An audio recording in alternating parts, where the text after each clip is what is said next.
And now, ladies and gentlemen, your hosts, the Rolling Stones. Hey. That's a good quote, man. You've taken that from somewhere, I think. I just thought of it. I woke up this morning and I was just like, you know, I quite like Brown Sugar. I quite like Give Me Shelter. Wasn't this man or anything, no? Who's that? I don't know who that is. Oh, just Never old John Lennon, you know? Lit on Let bees. That's weird, mate. What are you listening to, Oisin? Come on, mate. he's just mad, isn't it? Just let it be, mate. Just let it be, mate. All right. That's the kind of good, go on. good sort of saying. Actually, I was going to say let it be. That's a good concept, isn't it, for kind of like a film Just leave it. documentary kind of album. Or you could just leave it alone. I mean, Or I could talk about this. Does anyone know what this is? This is obviously a monkey. Do you know what type know of what it monkey is. this is? I know what it is Beanie because Baby. It's not a beanie baby. This is a Oh. hanging colobus monkey. a And do you hanging know- cards. Do you know how they greet each other as a friendly gesture? They belch in each other's faces. Now, one of us here is very good at belching in people's faces. Can Well you done, guess who it might be? Well done, Oh, Oisin. look, the monkey's told us. Meslar. Old Meslar himself. Now, Old can you give Meslar us a himself. friendly greeting, Merritt, in the style of a colobus monkey? It's very Belch. simple. Go on, you got it. Oh, I knew you. There it is. And now my belch is on Spotify for anyone who wants to play that back. That is patented. It is copyrighted. Yep. And if you sample it, I will know, and I will take you to court for $1 million. How much do you want for it? If someone samples that, if someone flips that on a hot track? Well, much you considering we want? live in a generation and a world now where you can purchase a photo or a video of something for millions, but you don't actually own that photo or video. You own a receipt to say you've got the license of it. Yeah. I'm going to go with $100 grand. 100K, yeah, I feel 100 that. grand. I think that's a fair price. Covers the basis. I'd insure it as well. Insure your throat, Sure, my throat. because you're going to be in high demand. I mean, Eric Clapton insured his fingers for $5 million. That's true. That's his work. That's his business. You know what I mean? So you Exactly. you kind of got to feel Taylor Swift insure her legs. for what purpose? Like, she just insured her legs for a few million. But she's not a footballer. I know, but she still Hey. has to perform with the Yeah. do you know, the lovely slender legs. Lovely you don't- slender legs. I think Oisin has a crush on Taylor Swift. This is hitting the gutter, and Yeah. it's not even. You're going to get me in trouble, mate. You know that. I didn't tell you to describe Taylor Swift's legs to me as she. How dare you? Oh. It is accepted. I've been meaning to say that. Is that how you say your band's name? Elusis. Elusis. Yeah. Elusis. Yeah. I actually, well, what would you define your band as? Like kind of metalcore-ish? There's elements of metalcore in there. There's Yeah. elements of death metal, melodic Yeah. death metal, Well, whatever you want to call basically, it. yeah. Basically, I had a band that was exactly that genre, like kind of metalcore, but you know, heavier than metalcore, like kind of into death metal as well. And it was called Elise, and it was spelled Wow. quite similar, like in my first year in There you go. BIM. Yeah, it was mad. Yeah. Oisin, So- I think you've got enough grounds to sue James and that whole band and make a bit of crust. Well, he has IS at the end. I think. It's very similar the way it's spelled, but yeah, it was mad. All I'm mad. saying is, look That's at Ice interesting. Ice Baby and Under Pressure. We He never adds- release anything, so He adds one note, he still gets sued. So I'm saying, Oisin, you've got a case there. You got a case. Well, we got a case. the thing with that, he hasn't really got a case because there's no Oh, music is on he? Spotify. Oh, is None. there though? He could have done release None. recordings right now. None of Elise anyway. If we recalled the Months band and we were, you know what I mean? That is a little plug because Ocean is a band called The Years. It's spelled YRS, I do believe. No, that's just normal. like a shortened down for. I'm an Spotify idiot. for I'm an Instagram. idiot. Mez, shut up. Ocean, plug your band. Go on, Oisin. Yeah, so we're spelled The Years, YEARS, and we're on Spotify and all the other streaming platforms. And, Yep. yeah, we're on Instagram, Facebook. Give us a follow. Really helps us out. We're releasing a song. Well, when we're filming this video, it's going live tonight actually at 12 o'clock. Yeah, it's the 27th today, and it's out the 28th, so it'll be on Spotify. We'll pop a link down. We'll pop a link down below. I listened to the nice little clip. I like it. It's like Turnover, like Peripheral Vision era Turnover, but just a little bit more cranked. That's what I like about it. It's more full on production. I'm hyped. Thank you. Yeah. I haven't listened to it yet, but I will. Ooh. It's a bit like we were always kind of like Smithsy. Well, that's what I thought of us as kind of Smithsy guitars and ish, and then poppier version of Smiths, I guess. I've heard your stuff before, but not for a couple of years. Not since you've released anything recently. Yeah, it's the first time in 2 years we've released anything. It's just been crazy.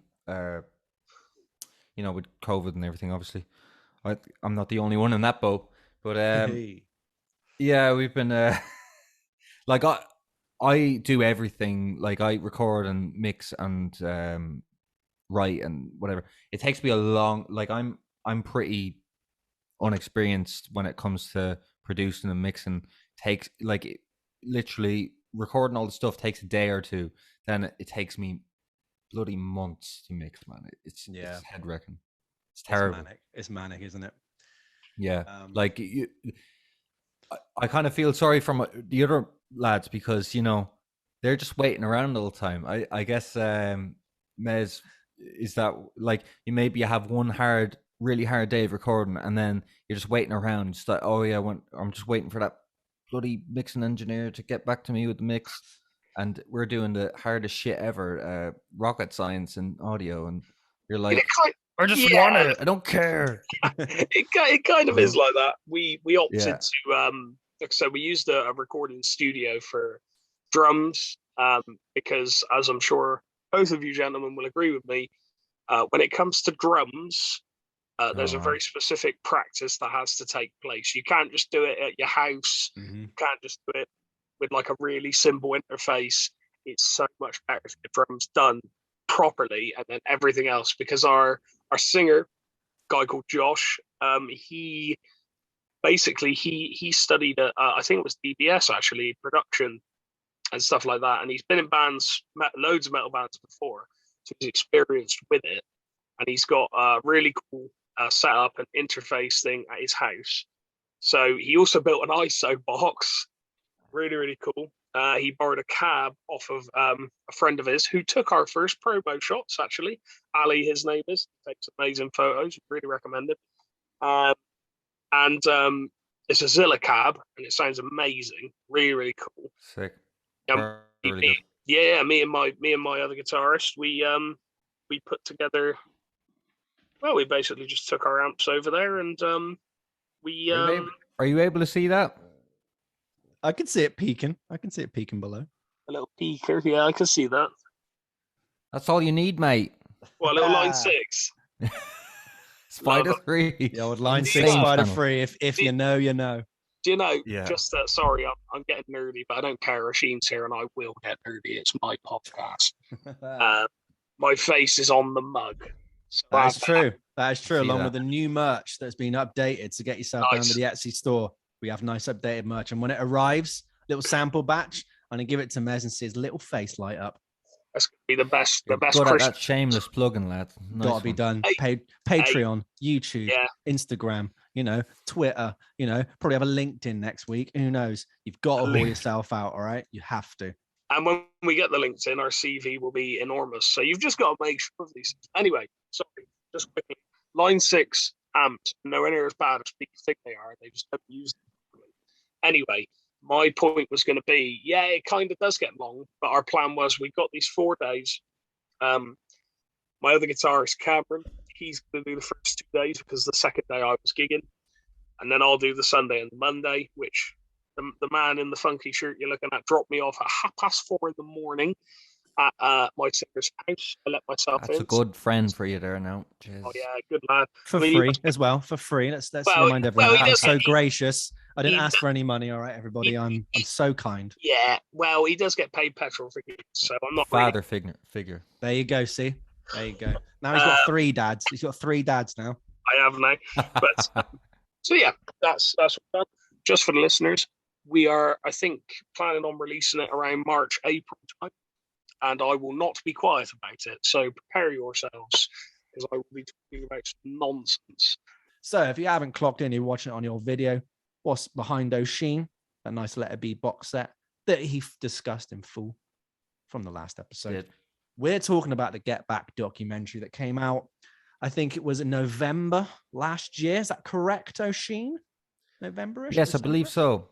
He believes so. It came with a lot of things. The Beatles Get Back book, nice little transcript, nice little kind of things with that. Deluxe box set came with it. We've all watched it finally. You know, it took us a while. You know, I was fairly late. Merritt was on the deadline. Oisin watched it about 14 years ago. You know what I'm saying? He was prepared. He was prepared. I was literally like, refreshing it. Like, oh my God, the first episode, yeah. And yeah, I literally watched him so quickly. Like, it's great, isn't it? Within the 2 days, or just 3 days, I probably would have, like, they released them. You know, the first episode, the first day, then the second, and then the third. I probably would have watched it quicker if they didn't split it up. Yeah.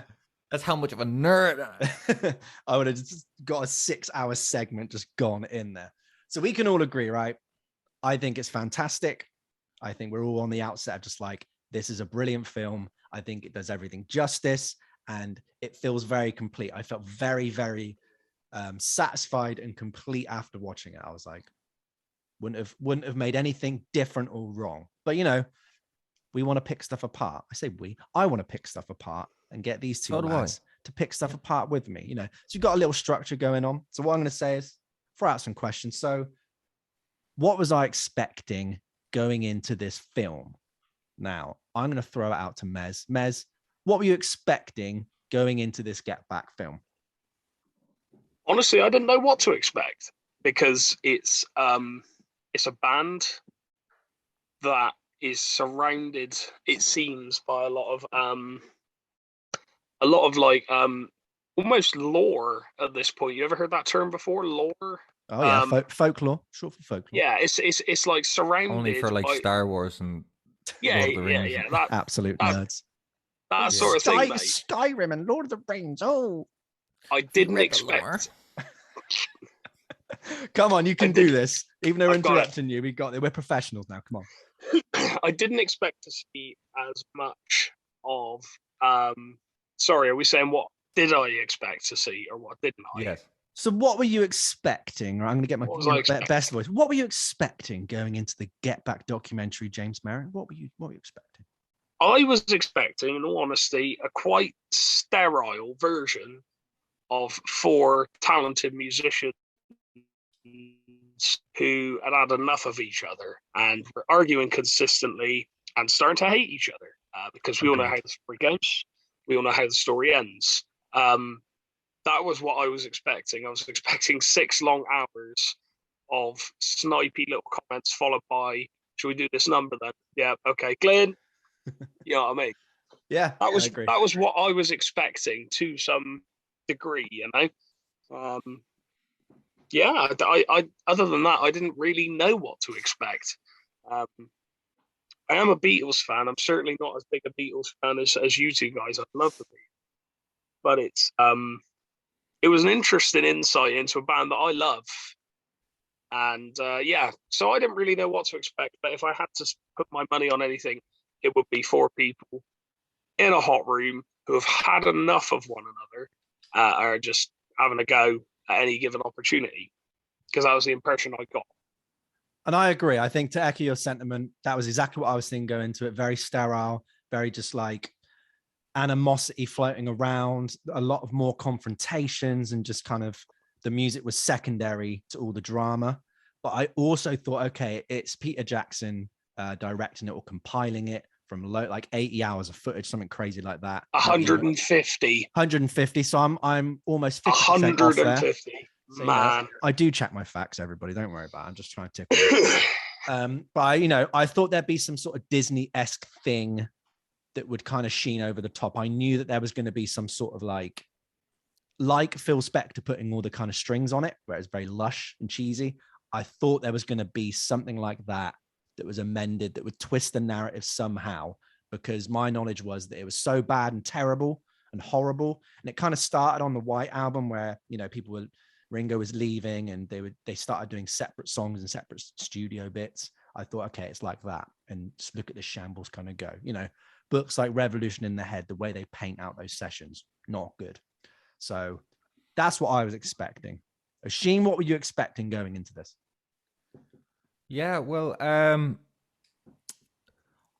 I have obviously seen, well, I say obviously, but because I'm such a big Beatles fan, I've seen the original Let It Be movie, and it's very dark and gloomy and horrible, and like it's so low quality. The one that I've seen anyway. Well, apparently it was never even released on DVD. It's just VHS. You could ever get it on. Well, it's still to this day. It's still not out. You know, on DVD. Have you seen it? Blu-ray. Huh? How have you seen that? I didn't know you could. I found it. I had to kind of dig around. There's a website called archives.ie or .com, and it's there. It's also where I found the anthology Beatles thing. It's on the archive. Yeah. And yeah, like I was thinking how, like, because it honestly didn't seem like there was that much content from that film.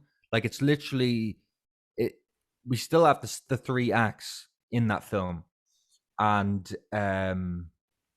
but it's literally them jamming out like the tiniest bit of dialogue of them chatting, and then there's like the main part of the dialogue is the argument between George and Paul. Yeah. That's the longest one, you know, where he's like, I didn't mean to say that, and then, you know, that bit, and you know, just from that, because that was the longest part of dialogue in the film, it had this kind of dark quality to it throughout the whole thing.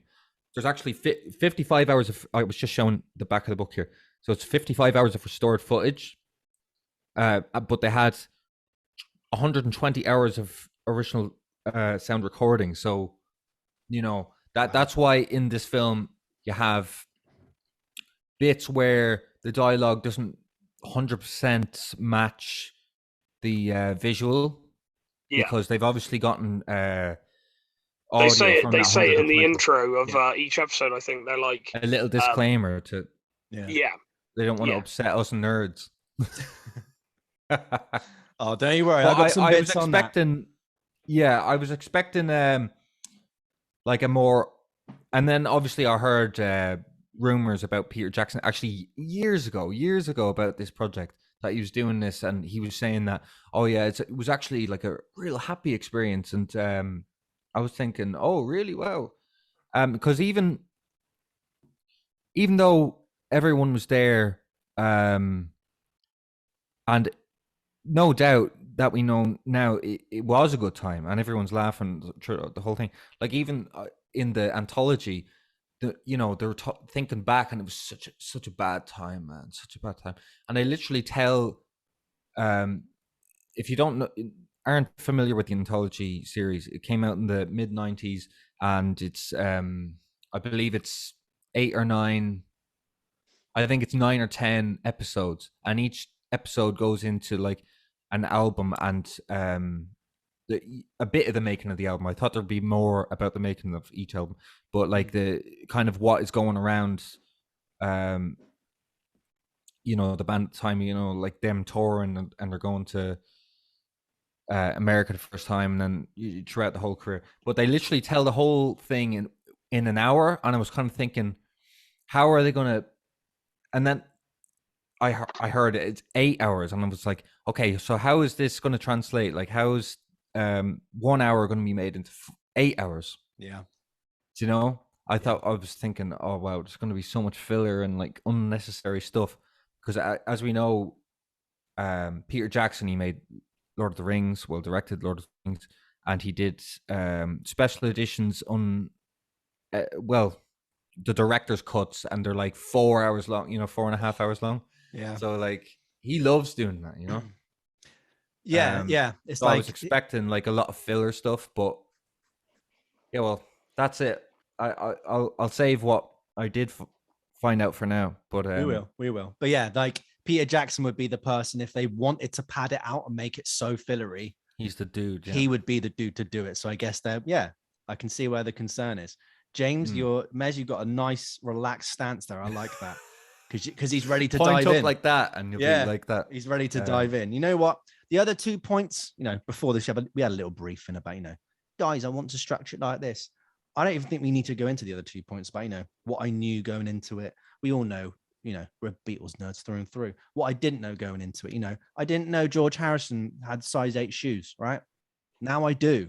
So my life is now a bit more complete. But in 10 years' time, there's going to be so many more Beatles facts. There's probably going to be a Let It Be super uber deluxe. You know what I mean? Like these hours of footage have got to be released somehow. Yeah. So, if it was up to him, he'd just put it out 55 hours. Yeah, without a doubt. Right. So let's just jump in. So, we got points to discuss. We can talk about what we like, what we don't like, but I'm going to jump straight in with one of my points now. The overall consensus that you get from the anthology or from books or any kind of sources pre-Let It Be was Paul was quite bossy. Now, mainly due to the infamous fight between him and George. If you want to call it a fight, it's just like a disagreement, really. It's a little bit heated, which is ironic because they're in a very cold studio in the morning. But, ever since Brian Epstein, their longtime manager, kind of passed away, around about Magical Mystery Tour time, Paul was leading. Well, they were in India, wasn't it? They were in India, yeah. Or they're like, I think they're like just about to leave, or they went to one of the Marrakesh's retreats before they went fully to India. It was something like that. But it's all in that kind of thing. But Paul, like, someone had to take control, and especially then when they were delving into harder drugs around 66, 67, 68. They just needed some sort of direction, and Paul being very over eager and too enthusiastic, and just being like, right, let's just work on songs. This is unfinished, but try this one, but try that one. I can see how he can be irritating. I can see that point of view, but I don't see that in this film. You know what I mean? I can see him irritating the others when it's like, let's do Maxwell Silverhammer for the umpteenth time, or let's do Let It Be when it got to take 100 or take 99. It gets over the top. But all of them did that on their own songs, quite a lot of takes. Like we discussed on the box set one, John Lennon doing Mother for take 68 or something crazy like that. That might have been part of the course for the Beatles. Yeah. Might have been part of the course for the Beatles, but I don't think it was part of the course for every single band. But, they did what they did. But what I think this film actually shows, it shows a man that's dedicated to music. He only wants what's best for the group. He's constantly coming up with ideas all the time and new songs, often on the spot. The song Get Back is a perfect example. He's taking all that rage and that frustration, and he's just sat down and he knows even though his weird, erratic, loose brief of what he wants the whole thing to be, because even towards the end of the film, he's still like, well, what are we actually doing? Is this the film for the album, or is this the film for the documentary? Do we do a TV show afterwards? But he still knows like the songs need to come out. And then it's nice when you see that nice bit at the end when George Martin hands him that slip of, here's all the songs you've got. And he goes, oh, we got enough. And you can see it in his face. He's happy. It takes the stress off. He stops brushing his hair back and looking back and forth and things like that. But I just see him being very enthusiastic, and he's so enthusiastic and eager for other people's songs. Like Old Brown Shoe, he's straight in there. Like Dig a Pony, like he wants to get involved. And I think that's good. He's always encouraging. I don't think he's disparaging or he looks down on people. I just think he gets a bit tongue twisted and then gets frustrated. What do you think? Yeah. Well, actually, a good point about this book is, right, this is basically all of Get Back, but it's like,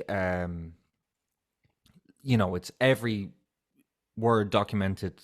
It's got like, it's like a script, for the whole film. Yeah, like a transcript. And a transcript, exactly. Get your bloody definitions right, Oisin. Come on. I'm dyslexic too, mate. Leave me alone. So like they word for word they put in what Paul says, like candidly, and it's hilarious to read it, and it just does not work as a sentence when you're reading it. I'll Give us just a like passage. Yeah, give us a little passage. This is I'll Oisin's do a reading little passage. It's just we all used to sag off every school day and go back to my house, and the two of us would just sort of sit and write "Love Me Do" and "Two Bad Sorrows," and there's a lot of then, there's about hundreds of songs that we have never reckoned because they're just very unsophisticated songs, and they said our love songs was fun that the day of our friendship begun, and like it's just all and it's Just just rambling. it's weird. Like, do you know what I mean? It's just they put in every single I'd love to count every single That should be a task. How many? That should be a task. Are you up for that task, Oisin? No, Every single but someone's got to be. Someone's got to be. it'd be insane. But do you know? Here's me saying that. Nice. And I actually got this before, like a few days before. When I watched that scene, I remember thinking at the time, like, this is a side of Paul I haven't seen, and objectively speaking, you can't, I don't know, I don't think he was being overly unpleasant when he was talking in the first episode, when he was talking about, I'm always the boss and I don't want to be the boss. I don't want this. He's not being that unpleasant, really. No. But it's just the fact that it's Paul McCartney, and in my brain, I see Paul McCartney as this really easygoing guy, you know what I mean? Really sort of creative, really sort of, like you said, Marv, really enthusiastic and keen to get everybody's ideas involved.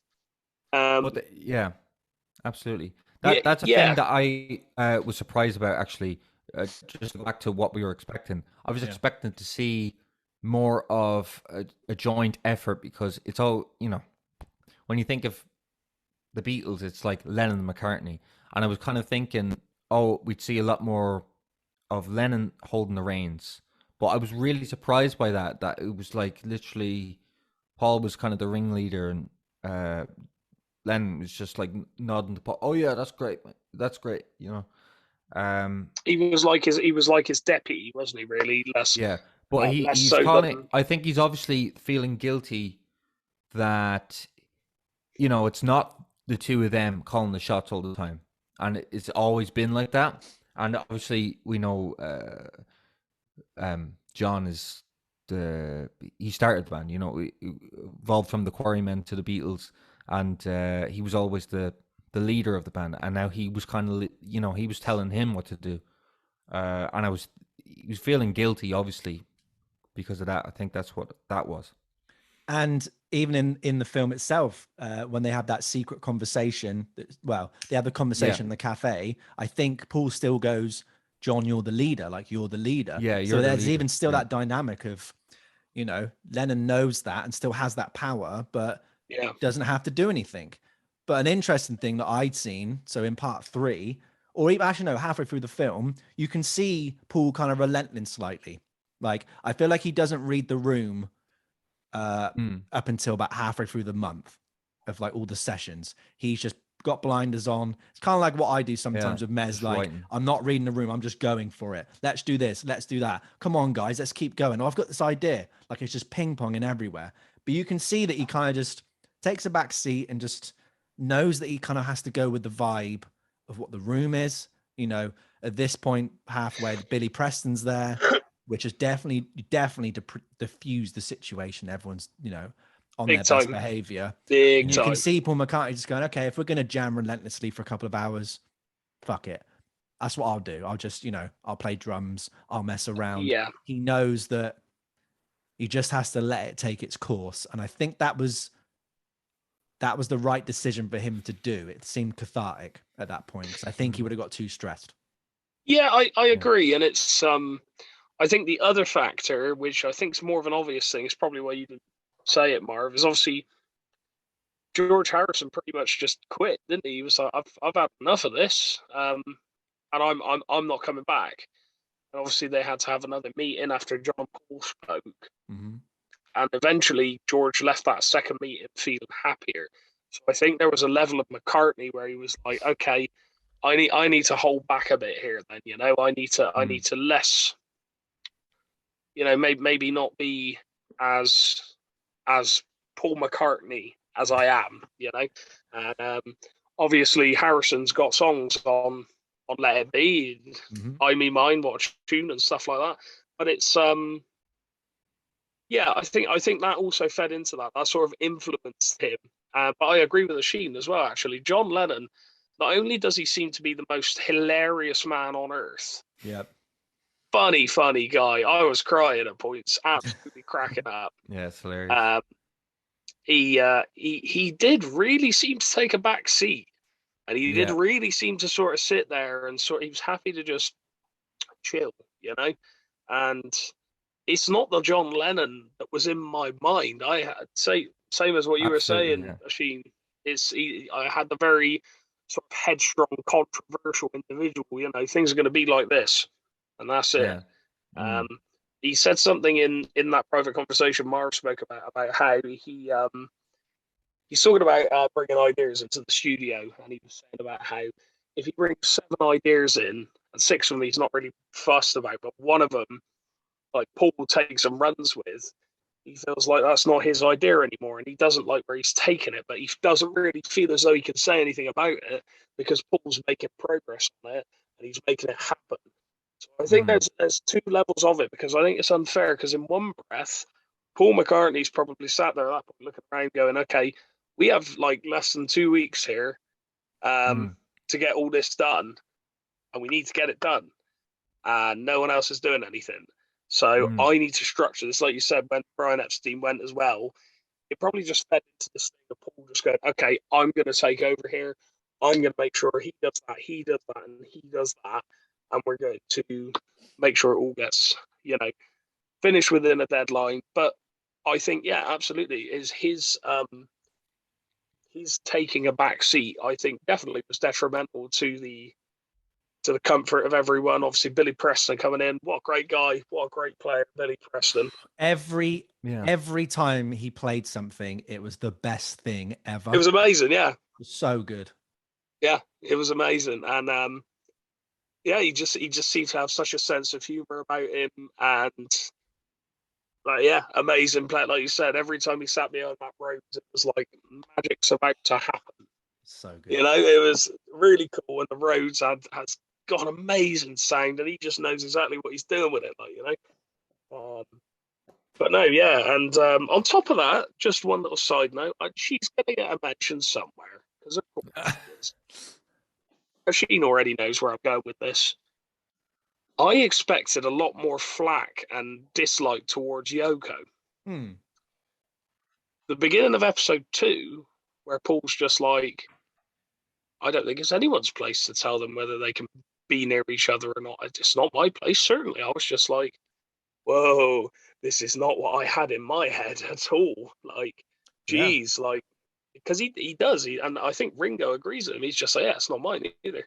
It's not anyone's, really. It's just, if they want to be that close, then they absolutely should be that close. And that's the way it should be. And I was like, but everyone went on about how Yoko broke up the Beatles, for years. I was just like, it's all Yoko's fault. But no, it's not. She's there, but she's not stopping John doing anything. She's not creating tension in the room or anything like that. And later on, obviously, Patty turns up, and so does Linda. So it's not like it's an exclusive thing. Yeah. So I really like the fact that also gave me that perspective, if you saw what I mean. It was like, okay, I can see what John and Yoko are like together in that sort of context. And it's not horrible and filled with tension. It's actually quite sweet in a way that she wanted to be near him all the time. It would annoy me, but he was fine with it. He was fine with it, and he allowed it, and it's the images of him cross-legged on the floor with the Fender bass 5, I think it is. Yeah, bass 6 that he's playing. Yeah, and he's just rocking back and forth, just playing this thing. And she sat right next to him, like leaning on him. I was just like, that's really actually quite sweet. Yeah. I have kind of discovered something with this book, right? I think maybe this was a transcript for an early version. Mm-hmm. Like there's slight differences in this to the film, and there's actually a transcript of a conversation that features a lot of Yoko. That's not in the film. That's not in the series, and it's about when there's a lot of confusion. They don't know where they want to do a gig. They know they want to play to an audience again, but they don't know what setting or and they don't want to go out to a load of screaming kids again and not be able to hear themselves. That's the last thing they want. And Yoko is suggesting a lot of these things to actually talk to Paul. Like it doesn't look like John is saying a lot at all in this bit. I won't read it all out because it's just going to be too long. But yeah, it makes me wonder. Was there more of Yoko that we're not seeing in this? Like, because that's been edited out. What else has, could possibly have been edited out? This brings a very good point. I'll let you continue, but yeah, brings a very good point. I don't know. I get like everything, every single documentary that has been around that I've watched. They're all very John Lennon or George focused, or they're, what am I trying to say? Like it's pro John and very pro George, kind of thing.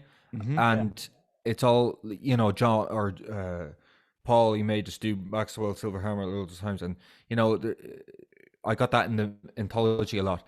And now that it's mainly it's just Ringo and Paul. They're the last two Beatles that are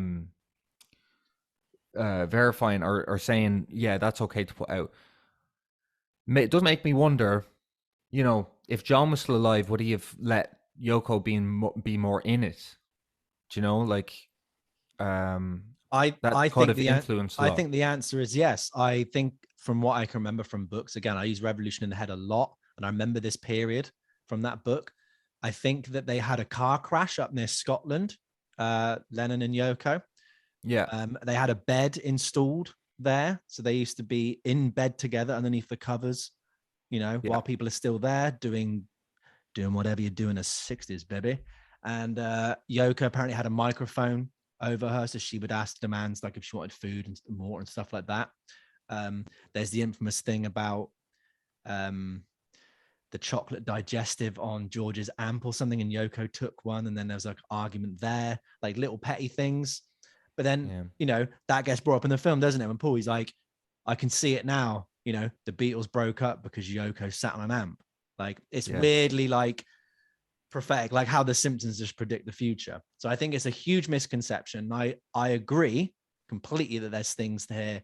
It's definitely been edited to show a more positive light, because I don't think it was as happy as it looks, which brings me on to the George Harrison thing. So George Harrison kind of not participating or leaving. Now, there's a great YouTube channel, which I think I got from Oisin, Pop Goes the 60s, where this guy deep dives into things. And it was just before Let It Be came out. So a lot of the audio transcripts, which are in that book, he had, and he was going through it and cross-referencing with other books. Now, before Get Back came out. Before Get Back came out, there you go. I'm going to get this confused so much because I'm just looking at the album Let It Be. Sorry.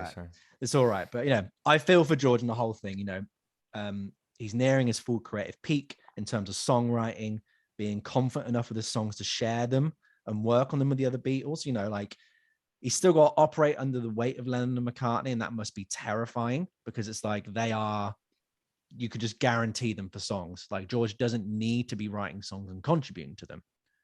You have Lennon and McCartney, but towards the end, he's making masterpieces, in my opinion. But what's interesting is, especially with McCartney's dynamics as well, that McCartney was kind of wanting the perfect part in like 2-3 goes, some songs, even though he would say like, let's just get the bare bones of it. And then Harrison's like, no, I need to kind of go home and get it under my fingers. I need to think about it. And he admits that. He's like, Eric Clapton can just come up with stuff. It's amazing. It's brilliant, and praising him. He knows what sort of player he is. So he's confident in that regard. But what they don't talk about, and what this Pop Goes to 60s guy mentions, which I'll link below, is that he was actually having an affair with somebody, and Patty Boyd walked out on him 2 days before he quit the Beatles.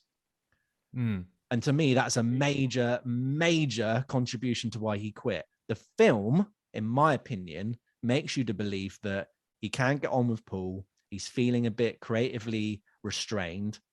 And he just goes, he seems a bit mopey. He just goes, well, I'll be off then, lads, get a replacement. And I think that's false. I don't think it doesn't hold enough weight to me. So Patty Boyd left him on the 4th of January. It was Eric Clapton's ex-girlfriend, Charlotte Martin. Obviously, Eric Clapton then went on to date Patty Boyd.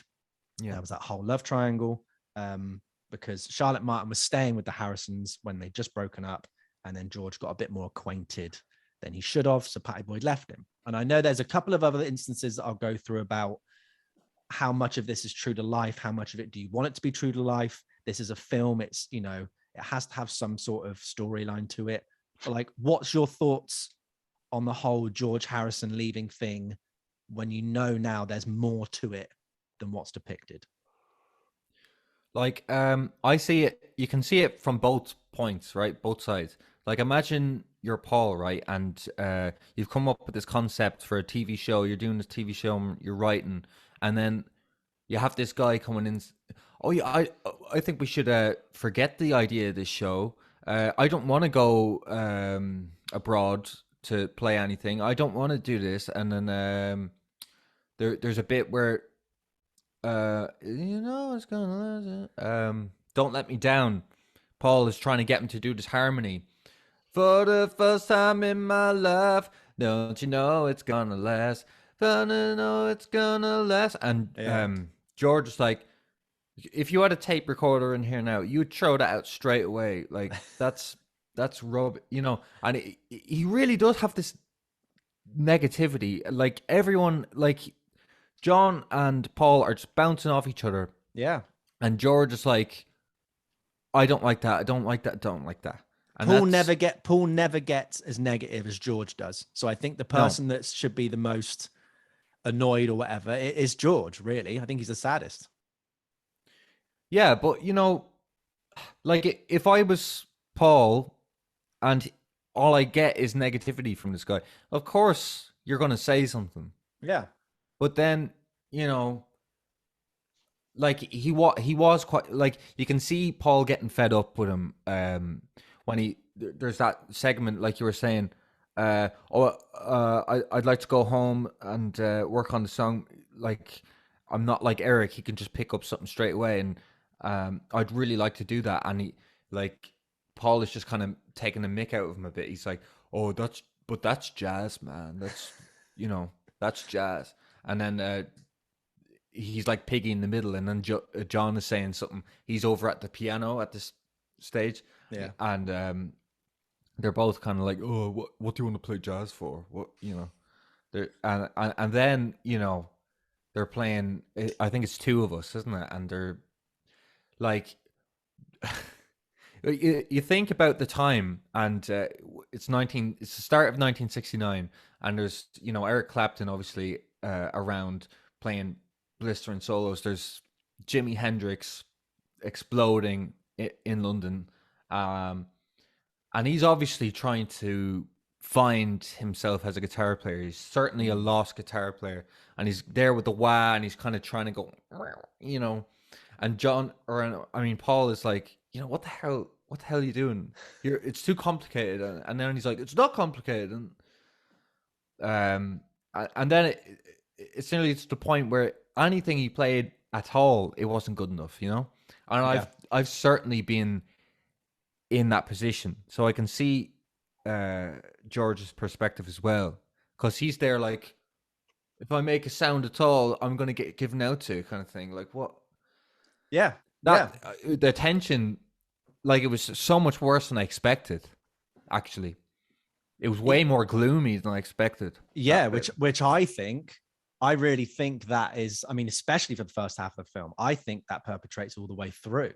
But I think just between clever editing and the kind of, ironic or pun intended Disney schmaltz that they put on it, it does really kind of add, I would say, about 25-30% more positive vibes that maybe weren't there. What do you think, Mez? What's your kind of take on this whole George Harrison Paul thing? Just to give you a look at the scene we're talking about. Nice. For anyone who's listening, we got a nice little Twickenham shot because they were in the Twickenham studios early on, nice and cold, early morning starts, which obviously doesn't help with your mood and things. They've got hardly any songs. They're scraping the bottom of the barrel. They're going all the way back to their early, teen days. So yeah, he picked the best time to quit, really, and he came back, and then he was happy ever since. Plus, I think George Harrison wins the award for best dressed. I think he was the coolest dressed. Mez, give me your thoughts. Yeah, for sure. George Harrison, Paul, all that stuff. What do you think? Oh man, there were some points in the first episode where it was almost awkward. It was almost awkward when he'd be, I don't know, trying to work a part out or something, and you could see it in him. He was kind of just a bit like, well, what's going on? Does Paul like this? Does he not? That scene where he's just like, just tell me what to play then. Like, just tell me what to play and I'll play it. Like, and that obviously feeds back into the later conversation that John has with Paul, where they're talking about that sort of subject. And yeah, definitely. I mean, knowing now that Patty left him 2 days before he went, I've had enough. I mean, yeah, I think it should have been noted, but also I suppose you have to keep in mind that Paul and Ringo were the producers, part of the production team on this film, and it's kind of I don't know. I imagine they're probably to some extent still in contact with George's son Danny, or I think he's got a couple of children, didn't he, George? He had a few. Just had the one. Just had the one. Oh, did he? I thought he had a couple. Okay. He had a second wife, Olivia Harrison. Okay.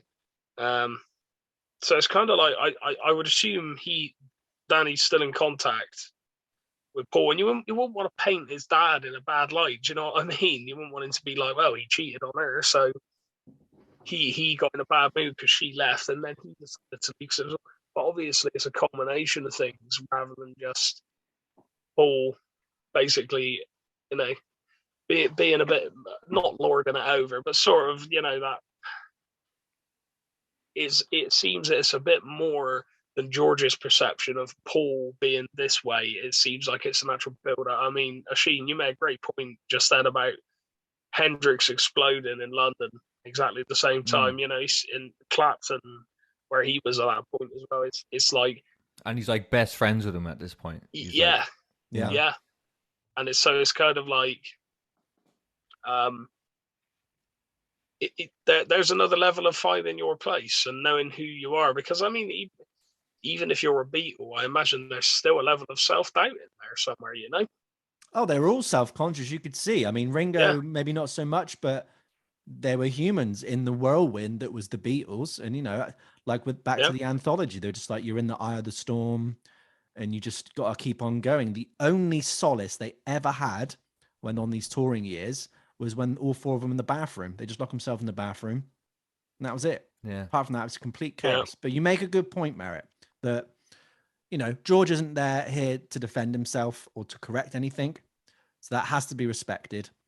And I would say, if I was in that position, I would rather have the storyline. They're both true. I'd rather have the storyline that I walked out of a band because I had a disagreement with somebody else. I'd rather have that perpetrated. But I guess the overall question, which I'll throw to Oisin, is how much does this really impact the documentary, the fact that that's not in there, that George Harrison cheated on or let's just say George Harrison's wife left him before he left the Beatles. Overall, how much does that really impact the whole storyline narrative? Well, you know, I think the casual fan will be like, you know, what's the whole they'd be wondering why is it such a hullabaloo over playing a few parts on the guitar. Well, to be honest, I didn't.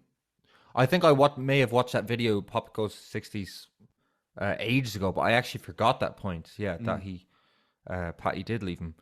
But I don't know, not really. It doesn't really affect it that much. Like, he was definitely disenchanted with the Beatles, you know, being the kind of just the guitar player in the band anyway. So you know, he was unhappy for years anyway.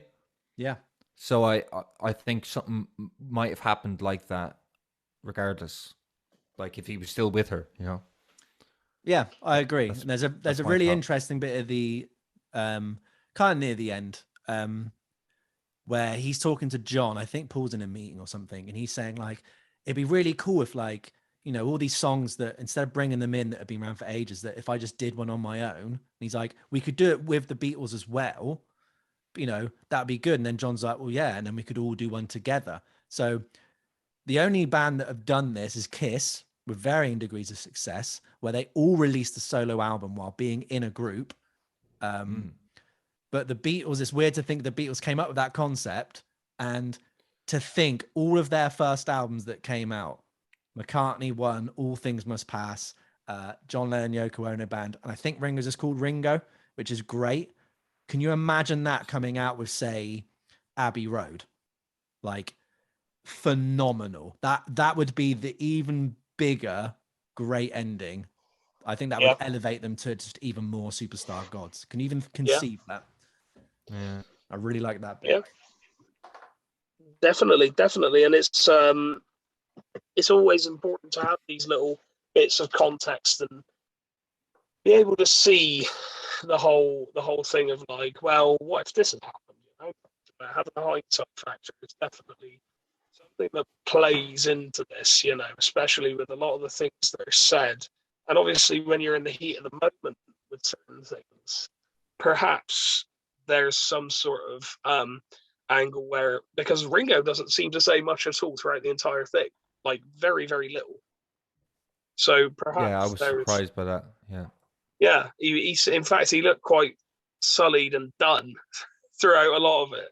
He was just kind of sat behind the kit, like, okay. But then when it came to the business side of things, he was more talkative. But like when he's behind the drum kit, he literally was a mute. You know, he didn't say anything. Yeah, and he was depicted as sad during that whole thing. But I don't think he was. He knew not that he knew his place, that he's been told his place, but he just played what needed to be said. And I think he was better comic relief than Lennon, because there wasn't any like snarkiness to it. There was no passive aggressiveness to it. It was just pure great Ringo. And that comes through like when he's trying to get Octopus's Garden, he's playing it with George, like such a great moment where they're just figuring it out. Everyone comes in. You can see the level of respect they've got for Ringo, and he doesn't even have to say anything. And I think that's great. And then like he feels really ill. There's like a lot of shots of him with his eyes closed, led back. Like, he looks like he's asleep. Yeah. But there is again, in part 3, there is a moment where, you know, they're hashing the songs out. I think they're doing the Long and Winding Road, which I'm going to get to in a bit, where he is just like, I think he just falls asleep.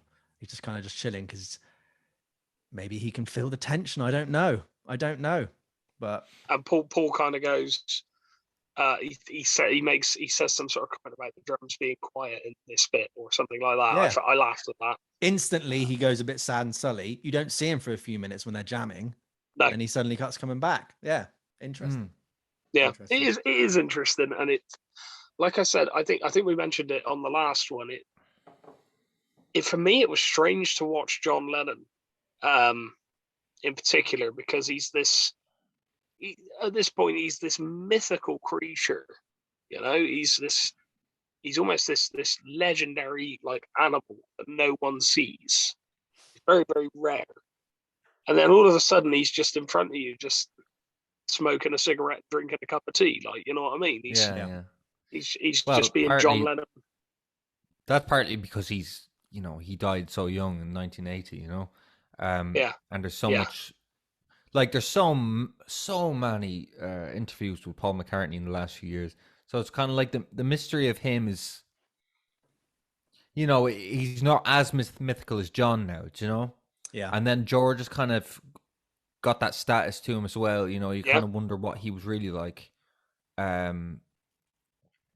Yeah, but I was really surprised by that. Like, this is around the time there's a part where it's near the end actually in the third episode where Paul is like, "There's no payoff for this. I just feel like next week is John's going to be in the band or in a bag with Yoko in the Royal Albert Hall. Like, you know, it'll be down back to that weird stuff." So he's starting to do all that weird stuff with Yoko. Yeah. The bagism thing, I don't know what that was really supposed to be. Do you know, Marv? It was kind of like, oh, you don't need to see our faces. We are who we are, regardless of how we look, or something. You know? Yeah, they were doing interviews with just in a like a kind of woolen kind of bag or stitched up bag. Yeah, it was meant to symbolize something, but again, it's like the bedding Real. for peace things and stuff like that. But you know, I think we said it from earlier. You know, the whole John Lennon, like with George Harrison. But like and the what I'm Patty trying to thing, say but- is he it's the point where he's starting to get political and politically charged and definitely, really kind of serious, you know. And Yeah. then all of a sudden you're seeing him joke around for hours playing, you know, rock and roll standards, you know, like that Yeah. they used to play in Hamburg. Actually, there's so many nods back to Hamburg. Like, it's literally, they've played Shea Stadium, they played everywhere, but then they're kind of like going back to those first gigs in Hamburg all the time through the whole thing. I thought Yeah. that was fascinating. I think because they're in that mode of we're going back to no overdubs and everything, which was just like their at least first 3 to 4 albums were just like made like that. Basically, And then you Yeah, get we into should Help probably- where they, you know. Yeah, we should probably say that.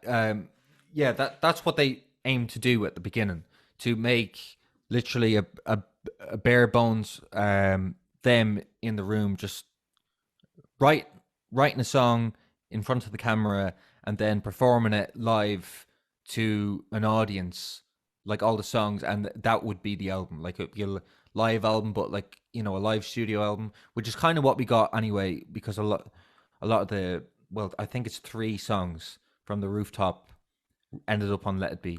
But this was the first effort. Well, this was supposed to be the album cover, Get Back, and it's paying homage to their first album cover. It's the same location, and they're looking down as the now older, mature Beatles, even though it's only like 7 years later.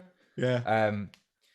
Yeah, but it never ended up how they wanted it. It never was released like that. There was obviously there was bootlegs of this over the years, but we only got this 50 years later, the way it was supposed to be initially. Just bare bones, them recording to tape, no overdubs, all live. Yeah, and I think another part of it is that obviously for the Beatles timeline, this album, Let It Be, came out after Abbey Road. So Abbey Road was the last thing the Beatles recorded, but Let It Be was the first and actually last thing that was released. But I think there's a theory, because when I get onto the Long and Winding Road in a minute, I think that it actually had been abandoned, but Lennon had given Spector the green light to mix it and put on strings. Yeah. So, and then McCartney hated it and tried, I think, unsuccessfully to get involved to stop it. So I think it did actually get aborted, which would make sense why it came out the way it did album cover wise and all these things. Because by that point, in 1970, they just hated each other. Too much water under the bridge, creatively, financially, all that things. So maybe if it got released when it was meant to come out, pre Abbey Road, I think it would have looked like that. And then they may not have done another album, and all the songs they would have worked on that, look at the other ones, All Things Must Pass, Teddy Boy, all those things would have just gone to their solo records. That's what I think would have happened. Yeah, actually, I was reading this book again recently, and there was another conversation I don't remember from the show, and it's them in Apple Studios talking about, they were like, "Oh, this is kind of a surprise album. We, I don't really know what we're doing here. We're gonna." They were already talking about the follow-up album to Let It Be. Yeah. I don't know. Do you remember that in the show, in the series? The only thing I remember is Paul being like, he says it on a number of occasions to other people, like, this is what we do. And when we got our backs against the wall, we do work and we got it on them. Yeah. But we're always ahead of ourselves. We always think about the next thing. We haven't done the original thing, especially early on in the series or the episodes. He's saying about like, we just waste this time and then we suddenly cobble it together. That's the only mention of those kind of things. But I'm trying to kind of say, like, even if this did come out at the time, it was supposed to before Abbey Road, like they still would have done Abbey Road. Like they were already planning that. They knew they had. You reckon? Yeah, I think so, because they if you read this conversation, like I wouldn't be able to find it that quickly, but they're already talking about an album after this whole TV thing, which is interesting. Yeah, I don't know why that didn't make the cut, but yeah, well, it's like, definitely like the same with, like I said, when Paul McCartney's like, well, what's this film for? Is it the documentary for these? Do these songs live on the live performance with this? Like, it is that cobbled together nature. And like I said, when George Martin gives him that slip, and he's like, oh, we've got enough for that. And then obviously they must go back and go, we've got enough. That's probably where it planted the seed of it. But I guess like Anthology, where they're doing it album by album, I guess there's no need to talk about Abbey Road. Maybe that will be all of the offcuts you get from this project, the Get Back project, will probably be in an Abbey Road special. Who knows? I just want to bring up the fact that for this film, there was actually a breakthrough in sound design. For so basically what you had on this, and why I was saying before on the Let It Be original film done by Michael Lindsay Hogg, which was the director, all they had was like a mono audio track recorded by the camera for a lot of that candid stuff, and in the original film you could not hear a word. And actually, there's a point where George is like a bit pissed off. He's like, "Are you recording our conversation?"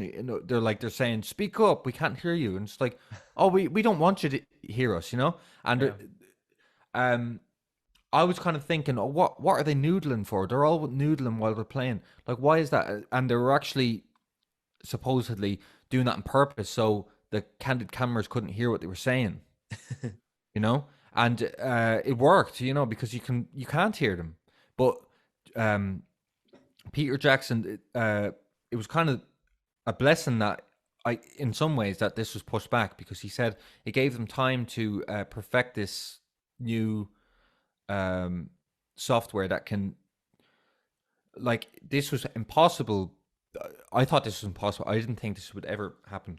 But they're now able to separate mono single track. So like you'd have the guitars playing, the drums, the talking, and they now have AI to distinguish who is talking. Like they know who John, or they know John's voice, so they can like take it out of the mix, and you have that soloed, and then you can solo things now that were impossible before to solo. That's insane. So before, like, you can they are now able to make a whole mix out of just one mono track, and it's amazing. Like I saw a video on YouTube where it was going the same bits of dialogue from the original Let It Be film to Get Back, and it's literally just like a load of feedback, and you can't hear what George is saying, and then it's crystal clear. Like they're able to isolate his voice from a mono track. I can't believe it. Like it's so cool. Insane. I can't believe it. And like it's crazy because like there's so much noise in the background, and Peter Jackson's like, when we isolate the vocal or the the voice, it's like it's in an ISO box. It's like there's no echo to the voice whatsoever. It's amazing. It's an amazing breakthrough. Unbelievable. That's Yeah. insane. It's mad. And you I'm never really know. excited. You never know. Yeah, I'm really excited with this breakthrough actually because Giles Martin has remixed the later Beatles albums now, and there was speculation, will he be able to do the earlier stuff like Please Please Me, and that was like all done to 3-track, I believe, or 2-track even, and you wouldn't be able to separate any of those tracks, but now he can, like with this new Insane. yeah, so we might get a new really good stereo mix of the first Beatles albums now because of that. I think what will happen is that when that happens, those mixes will be the new standard for how to listen to the Beatles. And I think what will then happen is you think about, let's say 20 years time, 15 years time, that might be being generous. I don't know. Depends on how accessible the software is. If it gets down to a kind of easy level, that kids who then get into the Beatles, they'll just start with that. There's no need to go first pressing. There's no need to go that. Maybe that will just be strictly, like we said, for the audiophiles, for people who are rare collectors, that maybe you don't even play them anymore because there's no need. You want them on a certain technology, on a certain thing. You don't want vinyl play. You want it on this, on your watch or something like that. They'll use these special AI interlaced, whatever it's going to be called, mixes of these songs. They'll be the definitive ones, and they'll be the ones to base off of because the sound will be that good. Like, it would be impossibly hard to compete with. That's what I think is going to happen. Mark my words, everyone. All right, give it 10 years. You say that, but the way I see the remixes at the moment, I kind of think I think the original mixes should always be there, but if you want to hear a different side, or I just it's good to have the option, the more clear modern version, and then the more of the era kind of for me I'll always prefer the original mix of Sgt. Pepper. Yeah, I think that'll always be the standard. But I think for some people it'd be like, the new remix. So, yeah, it's interesting to think, will they fizzle out the original mixes and in favor of these remixes? But yeah, only time will tell, I guess. You know what? I'll reshape my answer based on what you said. I think what will happen is they'll have the original, they'll have this AI, whatever it's going to be called. Who needs to hear the 2009 remaster?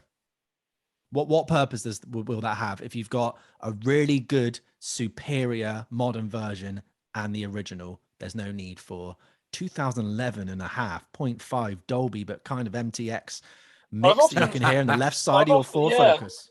I've often thought that though, because you get like 20th anniversary remixes and then 40th and then 50th and then so on and so forth. Yeah. Exactly. It's like the Elvis back catalogue must be ridiculous. Yeah. Because obviously, given for those listeners at home who don't know the full backstory of Elvis Presley,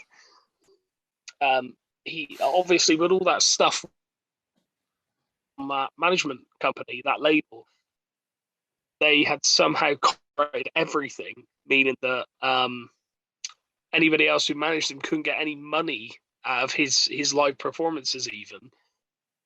And that is when we get having fun on stage with Elvis, whilst Elvis is having fun on stage with Elvis, on stage having fun with Elvis, on stage with Elvis having fun. But even then, just even then they stopped. They stopped that, didn't they? So I've often thought, especially with older artists, because the copyright, I do believe, was it 50 years after death or something like that? And if the artist had passed away 50 years or 40 years or something after that, their music can then be reintroduced to public domain. It was something like that, I think.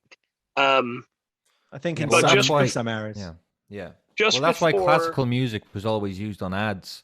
Well, yes, more so when I was growing up. You don't hear it much more anymore, but yeah, like Bach and Beethoven or whatever, it was always on ads because it was public domain.